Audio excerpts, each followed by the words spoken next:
And we don't need to tell you that wasps are everywhere this time of the year. While some are there for a nuisance, others, stings can be fatal. It was just last week when a woman was stung by a wasp at a Cornwall A&W restaurant. She suffered a severe reaction, but thanks to some quick thinking staff, she was able to fully recover.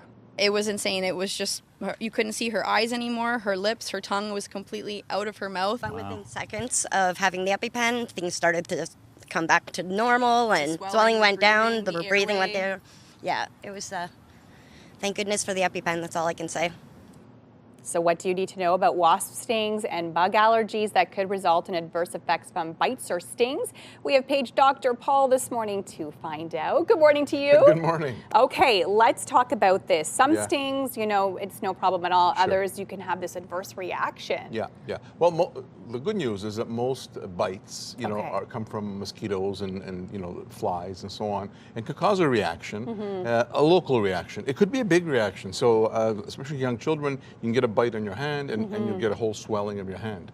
The difference is, though, however, for what we call venom bites, wasps, bees sometimes, you know, hornets, those type of things have a venom that injects into the body. Now, in most people, it'll cause a local reaction.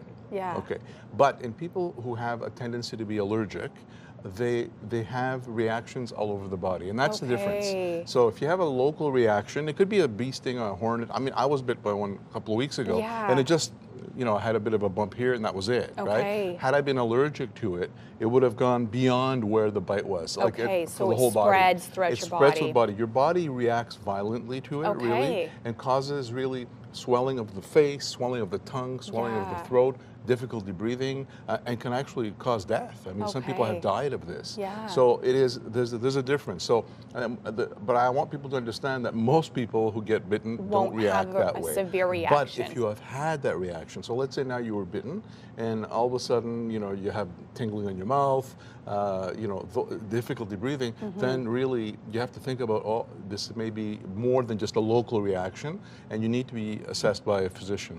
Because there's a good news story here. Number one, first of all, people who have that type of allergy should always have an EpiPen with them. The EpiPen has adrenaline in it that reverses that big reaction. Which is what we saw in this case. They ran to get it, yes. They were able to get it, and they said within seconds it was going down. And most people who know they have a sting allergy, or even a peanut allergy for that matter, should be carrying an EpiPen on them anyway. And so, but the good news is that you can get tested, and if you do have a venom allergy, be it a wasp or a hornet, we can actually treat it. There's actually shots, and shots can actually even get rid of the allergy completely or diminish the severity of it. So the good news is that if you do suspect it, get it evaluated.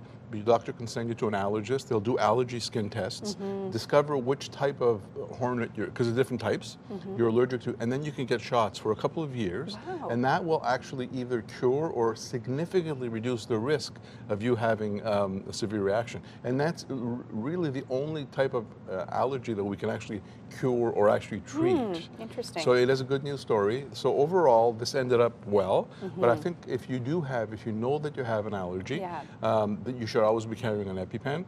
And again, unfortunately, for other allergies, there's no treatment, but for this, there is. So I think that's the bottom line. Yeah, that's some great news. And for typical kids who get stung and don't have that adverse reaction, what's the best way to do to soothe them? Because of course, those stings, they hurt. They do hurt. So you know, obviously, the other thing too is that we know that we put insecticide, you know, DEET and all that.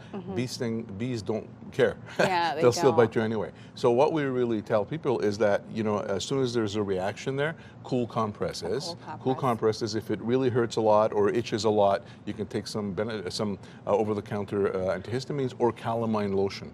But the bottom line is if you put some cool compresses on it, it'll soothe it for the children. And again, going back to, we're still starting school, so again, just a reminder to parents, if they do have children who have severe allergies, obviously the school should know about it.